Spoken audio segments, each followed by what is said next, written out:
Okay, meteorologist Chris Potter is joining us live in studio for the weather. Well, we just saw a clip of Berlin. There's a festival going on there. It's festival season here in Toronto. Do West Fest is going on. I'm watching the videos and every weekend.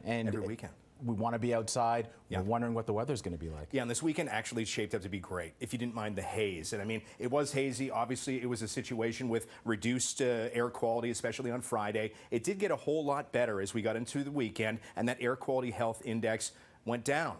It has risen a little bit today, and it's still going to be moderate as we get through the overnight, but it will be greatly reduced tomorrow because, like I mentioned before, rainfall. Even a few isolated non-severe thunderstorms. This isn't necessarily what I would call dramatic, but it's still wet weather, and we all know what happens when there's steady rain briefly, even across the city limits, along the 400 series highways. It slows things down. So the early morning commuters, hey, I think you're going to be okay. You're going to run into some showers. It's the mid to late morning commuters that you might run into problems. Then the smoke and haze, although it will be freshened, if you will, for Monday because of that rainfall, just cleanses everything. There will be a lot of smoke and haze returning for Tuesday and Wednesday. It's a matter of a few factors whether that will have a dramatic impact on the AQHI, because tonight, tomorrow morning, and then into the afternoon and overnight, Monday, it is reduced to 2, which is low, but it could return to the moderate values. So if you were impacted by the moderate AQHI, today and yesterday, you might be impacted as we get into Tuesday and Wednesday. 22 right now in the city. We are dry.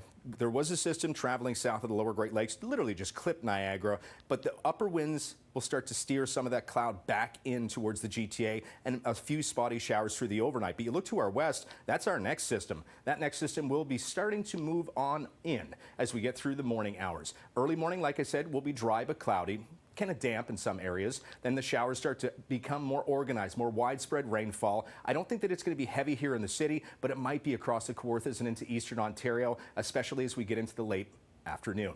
As we get into the evening, we should start to briefly clear out. Another wave of clouds and maybe a few showers will move on through in the pre-dawn hours on Tuesday. For the rest of the day, it looks like a mix of sun and cloud here in the city, but to our west, it does look like enough instability, and thanks to that daytime heating, we might see these pop-up showers develop. At this point, I think that it will miss us, and I think that we'll stay dry as well on Wednesday, and that's when the heat begins to build. So in terms of the overnight, we're at 15. We'll become cloudy. Not much of a rebound through tomorrow. We're expecting daytime highs around 18 to 19, and then as we get into the late afternoon, like I said, we should start to dry out. So it's primarily midday, what we'll call it mid to late morning, early afternoon in terms of the most organized rainfall.